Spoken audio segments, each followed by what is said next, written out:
And if I told you once, I ain't gonna tell you twice. Salute all my real ones. Yeah, look, bro, we got the electric Hummer, hands-on and impressions.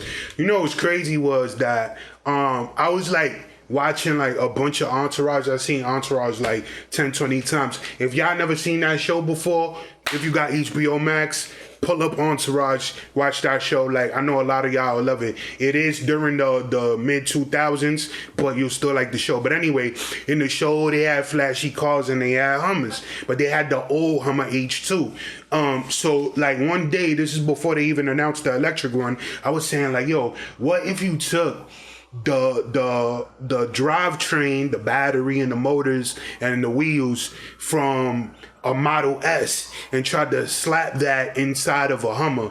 Like, what would that look like and how fast would it go? Because like one of the things that they've always talked about Hummers is their unreliability and they're always wasting mad gas. So it's like, boom, you solve both of those problems by putting a Tesla drivetrain inside of a Hummer.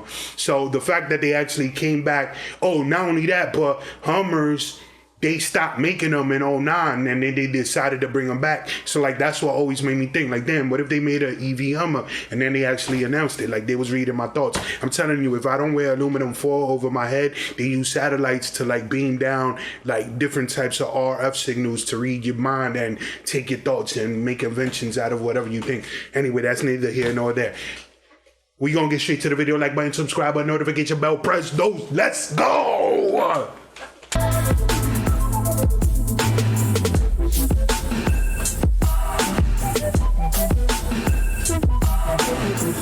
All right, what's up?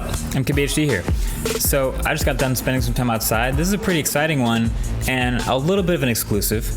I spent some time here at the studio with some of the new electric Hummers that are scheduled to come out as soon as the earliest one I think is next year, 2022. Awesome, but let's get to it. Subscribe to the studio channel if you want to see some of the behind the scenes. That's this one. The one that was at LeBron James's house in that one video. Yeah, that's this one right here. So you can see there's two versions that they brought here to the studio. One is the SUV version and one is the pickup truck version. And holy smokes, they are both. That pickup one looks crazy. And you know what's crazy is that when they announced the Cybertruck, I had put the money down, that little $100 whatever, to get the Cybertruck. And then they announced the specs for the Hummer, and you know, like me, I'm unbiased. Like I just like what I like. I like the Hummer and I like the Cybertruck, but all the specs say the Hummer got more horsepower. The Hummer is faster. I don't know if the range is more on the Hummer, but I know speed and horsepower, the Hummer got it over the Cybertruck. I don't know if the windows crack when you throw metal ball bearings at them. Like, that ain't show that. Ridiculous with tons, literal tons of quirks and features. But you know what? Speaking of tons, let me just start. Quirks and features. Shout out Doug DeMuro. With the obvious. These trucks are huge, okay? They're obviously very tall and they're massive, but the truck, it's gonna be crazy to see these things on the road soon because the truck version weighs over 9,000 pounds, 9,200 plus pounds I've been told, and it still goes 0 to 60 in 3 seconds, which is like fast sports car fast. That's like performance Model 3 fast. That's actually terrifying. So this is it's going to be a dual or triple motor config depending. So then the question is, when you hit the brakes, what's the stopping distance? Because 9,000 pounds, it doesn't matter how good the brakes are. It's going to take like 200 feet. It's going to probably take like half a football field to stop from 100. Depending on which one you get, but with up to 1,000 horsepower to move that weight. But yeah, I guess for a Hummer, it's really not about that speed. It just happens to be capable of it from the electric torque. It's just about power and just brute size. Like, word, damn, I want one. But it's more about how much torque you can get and how much you can tow. I don't know, I'm not a Hummer person, but I feel like that's going to be fascinating, seeing all the wild stuff they've thrown into the truck to make the electric version more enticing. You may have seen my video on the Cybertruck already. That one's pretty wild. And then you may have also seen my recent hands-on with the Ford F-150 Lightning. And that's kind of like on the other side of the spectrum. This to me feels kind of somewhere in between. So just so you have the context watching this, these are going to start with the dual motor lowest end version around $80,000, so pretty expensive. But the ones they brought out here are the highest end, fully loaded, like first edition or edition 1 versions. So now we're talking like 112,000 starting for that. So that's one thing that the Cybertruck automatically beats the Hummer with, is the price, because the cheapest Hummer starts at 50, and you add $10,000 for if you want 2 motors, and then if you want 3 motors, all-wheel drive, it's 70,000. So the best Cybertruck is supposed to still be cheaper than the cheapest Hummer. And up from there. So obviously much more expensive than the other 2 trucks. But for that money, yeah, you definitely get a lot of quirks. First of all, the total height and clearance of both of these vehicles is massive. So not only is it over 9,000 pounds, but the center of gravity is very high off the ground, as you can tell.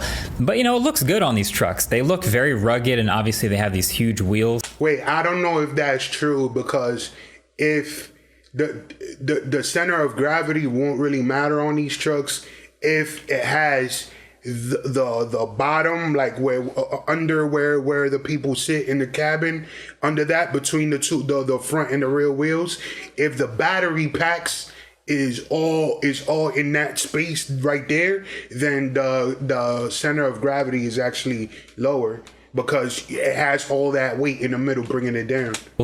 But the SUV looks pretty solid too. Very squat and wide, but still extremely solid and tough looking.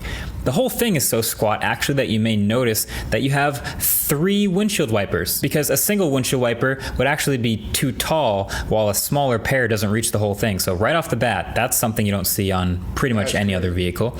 Then up in front of that, you got a huge water-sealed power liftgate front trunk for the Hummer EV. This has got to be the biggest front liftgate I've ever seen in person. It's absolutely massive, and while it's not a super tall front trunk, it's definitely deep enough to fit some serious luggage or storage, which again is awesome on something like a pickup truck that not every pickup truck has.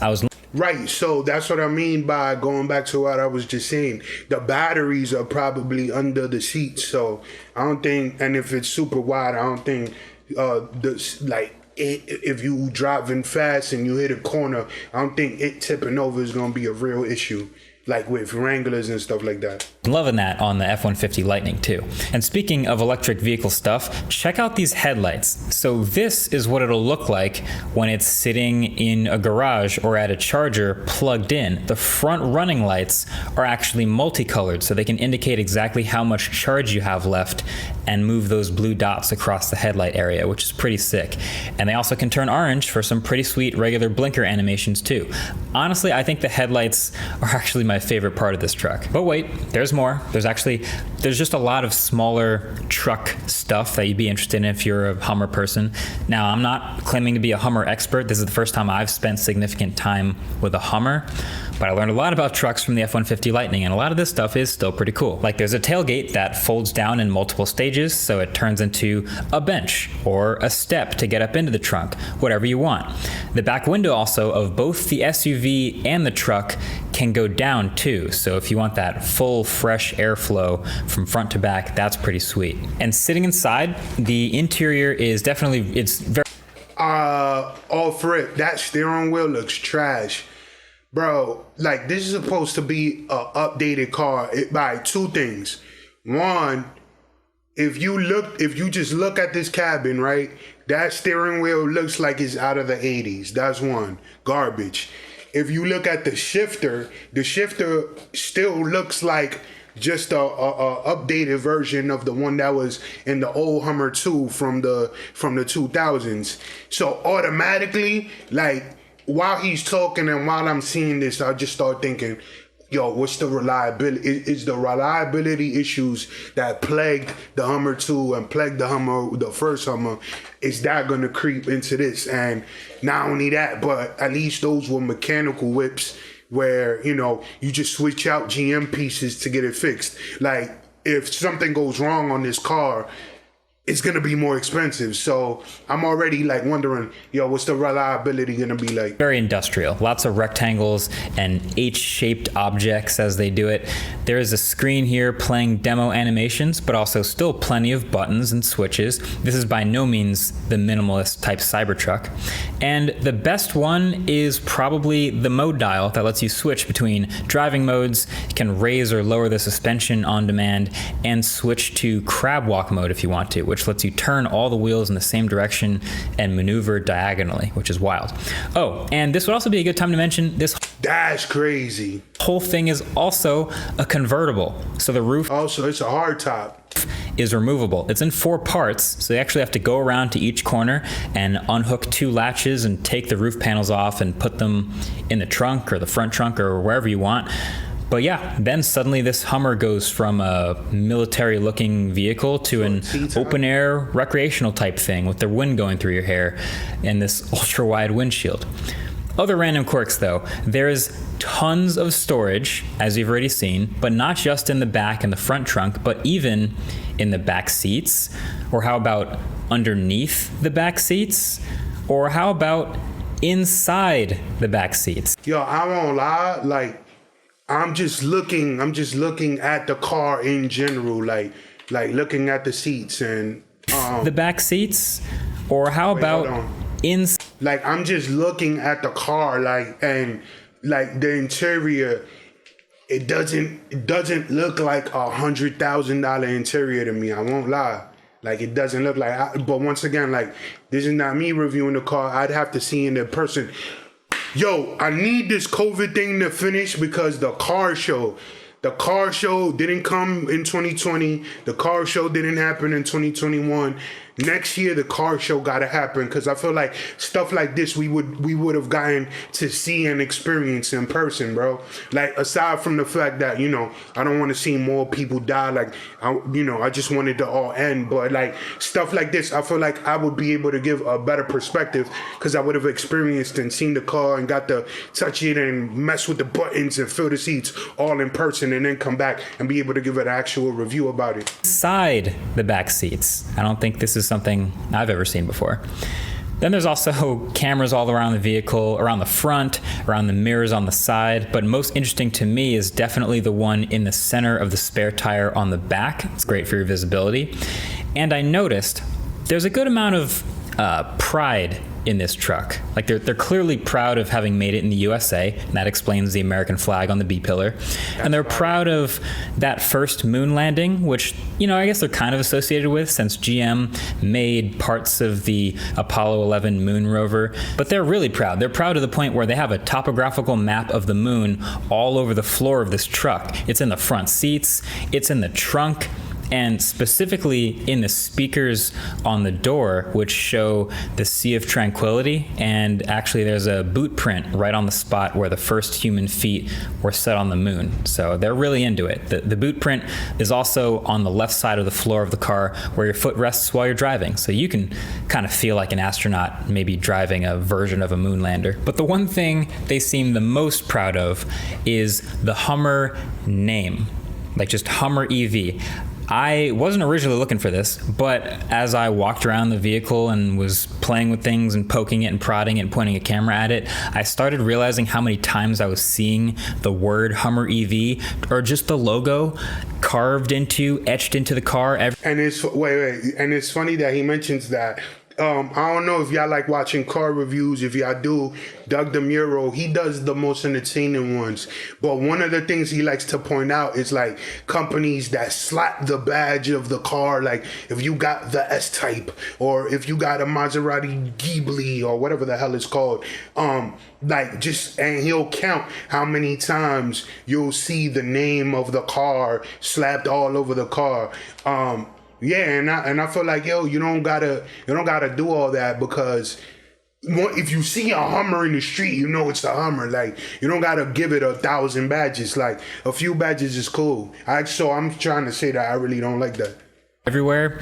So I ended up just counting after a while, and I think I got to 31 Hummer EV logos on this truck. So let's see. I mean, you just start with the HEV on the front of each door. That's 2. Then down on the wheels, there's a logo in the middle, and on the outside, that's another one. So that's 2 more logos per wheel, plus 1 more on the rear spare, since there's none in the middle. Okay. Then the entire headlights, of course, spell out Hummer EV. That's 1 more. You've got 2 on the steering wheel, 1 at the top, 1 at the bottom. Right. Then 1 more on the passenger side dashboard. Right. Then there's a logo under the floor mats of both of the front seats by your feet as you're sitting in it, and then another one between your feet in the back seat, and then another one in the trunk, both of the pickup truck and the SUV. Then there's 2 in the front trunk, 1 up in the top, and then another one at the bottom, 1 on each seat, so that's 4 more. Then 1 on the doorstep on each side, and then 1 more on the back, and then finally 1 more on each of the 4 tow hitches. See, I think that's OD. Like, I mean, most of them, I guess, make sense, but there's like 6 or 7 of them that's like, all right, bro, like, you serious?